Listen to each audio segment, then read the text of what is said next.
अस्सलाम वालेकुम स्टूडेंट्स, उम्मीद करती हूँ आप सब बिल्कुल ठीक ठाक होंगे। अच्छा प्यारे बच्चों, आज मैं आपको इस्लामियत की जो हदीस है वो लिखने का तरीका बताऊँगी।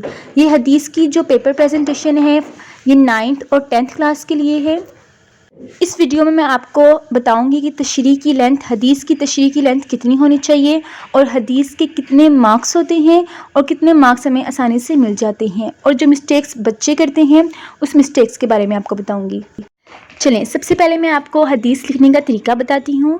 मैं यहाँ पे 605 मास्टर कलम मार्कर यूज़ कर रही हूँ। आप टेम्पो मार्कर भी यूज़ कर सकते हैं, और अगर आपके पास कट मार्कर नहीं है तो आप सिंपल मार्कर भी यूज़ कर सकते हैं। जो कट मार्कर की राइटिंग है मैं अपने चैनल पे बाकायदा सिखा रही हूँ। अगर आप ये राइटिंग सीखना चाहते हैं तो वो वीडियोस भी देख के आएँ। सबसे पहले हम सवाल नंबर की हेडिंग दूंगी। मैं ब्लैक यूज़ कर रही हूँ। अगर आप ब्लैक अलाउ होता है, अगर आप नहीं यूज़ करना चाहते तो आप इसकी जगह ब्लू भी यूज़ कर सकते हैं। सवाल नंबर की हेडिंग दे दी। अब नीचे मैं हदीस लिख रही हूँ तो इसलिए मैं हदीस की हेडिंग दूंगी। उसके लिए मैं 605 मार्कर ही यूज़ कर रही हूँ।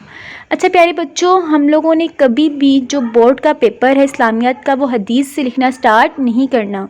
हम पीछे ऑलरेडी पेपर स्टार्ट कर चुके हैं। हमने सबसे पहले मुख्तसर जवाबात लिखनी है। मुख्तसर जवाबात की भी पेपर प्रेजेंटेशन मेरे चैनल पर अपलोडेड है, अगर आपने नहीं देखी तो वो भी देखिए। अब मैंने हदीस लिख के राब्ता की अलामत इतनी आगे करके क्यों लगाई है, इसकी वजाहत मैं आगे चल के आपको बताती हूँ। अब आपने कोशिश करनी है कि जो हदीस की अरबी है वो आप थोड़ी सी लिख दें, लेकिन अगर आपको नहीं लिखनी आती तो कोई ज़रूरत नहीं है लिखने की, लेकिन अरबी आपने इस तरह लिखनी है कि ज़बर ज़ेर पेश आप ना ड्रा करें, ठीक है। सिर्फ आप अरबी लिख दें, और सिर्फ 10 हदीसें होती हैं, 9th में 10 और अगली 10 हदीसें 10th में होती हैं। तो आप कोशिश करें कि हदीस की जो स्टेटमेंट है उसकी प्रैक्टिस कर लें, अरबी लिखने की प्रैक्टिस कर लें।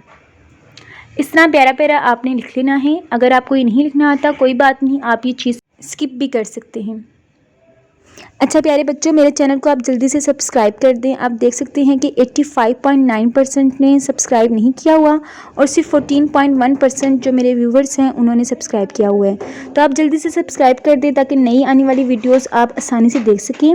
और हाँ, नीचे कमेंट करके बताएं कि नेक्स्ट वीडियो किस चीज़ की होनी चाहिए, राइटिंग और पेपर प्रेजेंटेशन से रिलेटेड। जो मैंने स्टेटमेंट लिखी है उसके लिए मैंने 605 मार्कर यूज़ किया है क्योंकि ये हमारी मेन हेडिंग नहीं है। अब नीचे मैंने तर्जमा लिखना है, तो तर्जमा लिखने के लिए भी मैं यहाँ पे 604 मास्टर मार्कर यूज़ कर रही हूँ। हेडिंग्स और सब हेडिंग्स की वीडियो ऑलरेडी अपलोडेड है, और 605 और 604 मार्कर्स में क्या फ़र्क है उसकी वीडियो भी ऑलरेडी अपलोडेड है। तर्जमे का 1 नंबर होता है, इसलिए मैं इसको हाईलाइट करके लिखूँगी। ब्लैक पॉइंटर मैं यूज़ कर रही हूँ। अगर आप ब्लैक कलर नहीं यूज़ करना चाहते तो आप इसको ब्लू पेन से भी लिख सकते हैं। अब तर्जमे को मैं ज़रा दरमियान में करके लिखूँगी। सिर्फ हदीस के तर्जमे को मैं इस तरह लिख रही हूँ, लेकिन कोटेशन लिखने का तरीका ज़रा डिफरेंट है। उस पर भी वीडियो इंशाल्लाह बहुत जल्द अपलोड की जाएगी। इंग्लिश की जो कोटेशंस हैं उनको लिखने का तरीका, उसकी वीडियो ऑलरेडी अपलोडेड है, ठीक है। अब तर्जमे की इर्द गिर्द हमने कॉमास लगा देनी है। अब नीचे मैं तशरीह की हेडिंग दूंगी। अब ये हमारी मेन हेडिंग है तो ये हमने किससे देनी है, 605 मार्कर से। तशरीह के आगे हमेशा तफसीलिया की अलामत लगती है, ठीक है, इसको हम तफसीलिया की अलामत कहते हैं। अब प्यारे बच्चों, अगर आपके पास टाइम है तो आप मार्जिनल लाइंस और दूसरी लाइंस ड्रा करेंगे। उसके लिए मैं यहाँ पे ये वाला मार्कर यूज़ कर रही हूँ। इस मार्कर को मैंने कट कर लिया है, और ये किस तरह कट करते हैं, मार्जिनल लाइंस किस तरह ड्रा करते हैं, इसकी वीडियो ऑलरेडी अपलोडेड है, आप वो वीडियो देख सकते हैं।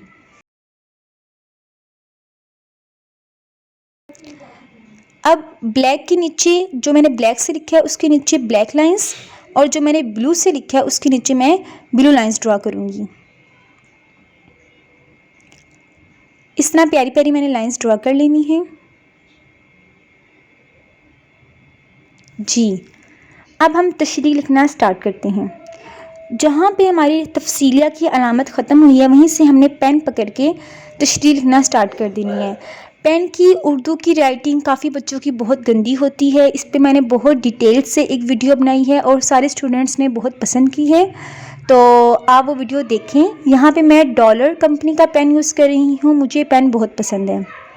और पेन की थोड़ा सा मैं आपको बता दूं, आपने कभी भी पेपर में नया पेन नहीं यूज़ करना। आपने वो पेन यूज़ करना है जो आपके हाथ में चला हो, जिससे आपकी राइटिंग ऑलरेडी अच्छी हो।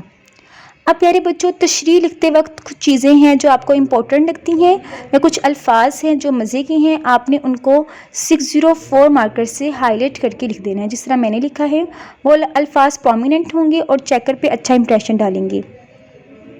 अब देखिए, पेन की राइटिंग जितनी भी मैं लिख रही हूँ ना, मेरी जो ज़्यादातर लफ्ज़ हैं वो लाइन के ऊपर हैं, लाइन से नीचे नहीं है। तो आपने पेन की राइटिंग में इस चीज़ का ख्याल रखना है।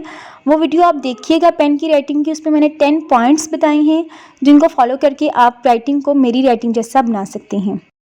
अच्छा प्यारे बच्चों, मेरे चैनल को जल्दी से सब्सक्राइब कर दें ताकि आने वाली वीडियोस आप देख सकें, और नीचे कमेंट करके बताएं कि नेक्स्ट वीडियो किस चीज़ से रिलेटेड होनी चाहिए।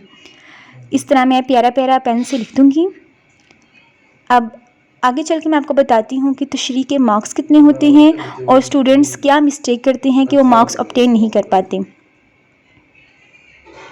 देखें, कुछ मैंने ब्लैक से हाईलाइट करके लिख दिया और कुछ मैंने ब्लू 604 मार्कर से। अगर आप ये मार्कर्स नहीं यूज़ करना चाहते तो आप पॉइंटर से भी हाईलाइट कर सकते हैं। और अगर आपको इन मार्कर की राइटिंग नहीं आती तो कोई बात नहीं, पेपर प्रेजेंटेशन आप इस तरह दें और राइटिंग सीख के फिर आप इस तरह की प्रेजेंटेशन पेश करें। जी, ये मेरी तशरीह कंप्लीट है, लेकिन मैंने तशरीह सारी नहीं लिखी, जितना मेरे जहन में आया मैंने लिख दिया। आपने तशरीह की लेंथ कितनी होनी चाहिए मैं आपको इस बारे में बताती हूँ। हमने क्वेश्चन को उस हिसाब से लिखना है जिस हिसाब से इसके मार्क्स हैं। पहले मार्क्स को डिस्कस करते हैं। तर्जमे का 1 नंबर होता है और तशरीह के 2 नंबर होते हैं। मैं पेपर साथ अटैच कर देती हूँ, बोर्ड का पेपर, आप देख सकते हैं कितने मार्क्स है। टोटल हदीस के 3 नंबर होते हैं। 1 नंबर का हमने तर्जमा लिख दिया, तशरीह के 2 नंबर हैं। तो 2 नंबर के हिसाब से अब आपने 2 पेजेस की भी नहीं कर देनी और आपने 2 लाइंस की भी नहीं लिखनी, ये सोच के कि 2 नंबर हैं। तशरीह का मतलब है चीज़ों को वजाहत से लिखना। तो आपकी हदीस की तशरीह 1 पेज कंप्लीट, जैसे मेरा यहाँ पे 1 पेज कंप्लीट हो जाएगा, और नेक्स्ट पेज की 3 to 4 लाइन्स मैक्सिमम हो, 3 to 4 लाइन्स मैक्सिमम। लेकिन अगर आप सिर्फ 1 पेज की तशरीह भी कर लेते हैं तो वो भी इनफ है। अब आपने एक चीज़ का ख्याल रखना है, क्या तशरीह के अंदर कोटेशंस और हवाले ऐड कर सकते हैं? तो प्यारे बच्चों, तशरीह के सिर्फ 2 नंबर है। मैं हदीस की तशरीह की बात कर रही हूँ, अशार की तशरीह की नहीं। अशार की तशरीह की ऑलरेडी वीडियो अपलोडेड है, आप उसमें देख सकते हैं कि कितनी लेंथ होनी चाहिए। अच्छा, हदीस की तशरीह में आप हवाले ना लिखें क्योंकि सिर्फ 2 नंबर की तशरीह है। अगर आप हवाला नहीं भी लिखेंगे तो 2 मार्क्स आपको मिल जाएंगे। आपने अब तशरीह याद कहाँ से करनी है? 9-10 की इस्लामियत की जो बोर्ड की बुक है, टेक्स्ट बुक, आप वहाँ से तशरीह याद करें और सेम वैसी ही तशरीह लिखें। लेकिन अगर आपकी टीचर ने आपसे कहा है कि आप हवाले ऐड करें, तो अगर आप हवाला ऐड करना चाहती हैं तो आप ऐड कर सकते हैं। अब स्टूडेंट्स मिस्टेक क्या करते हैं, वो इतनी इम्पोर्टेंट जो क्वेश्चन है 3 मार्क्स जिसको आप आसानी से गेन कर सकते हैं उसकी तरफ तवज्जो नहीं देते, पेपर प्रेजेंटेशन की तरफ तवज्जो नहीं देते और मार्क्स, फुल मार्क्स भी इस्लामियत में आते हैं नहीं ले पाते।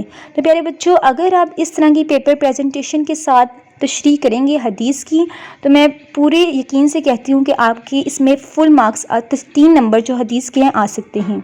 तो प्यारे बच्चों, ये हमारे हदीस का लिखने का तरीका था for 9th and 10th classes. Next paper presentation किस चीज़ से रिलेटेड हो आप नीचे कमेंट करके बताएं और मेरे चैनल को जल्दी से सब्सक्राइब कर दें ताकि नई आने वाली वीडियोस आप आसानी से देख सकें। अपना ढेर सारा ख्याल रखें, दुआओं में याद रखें। अल्लाह हाफिज़।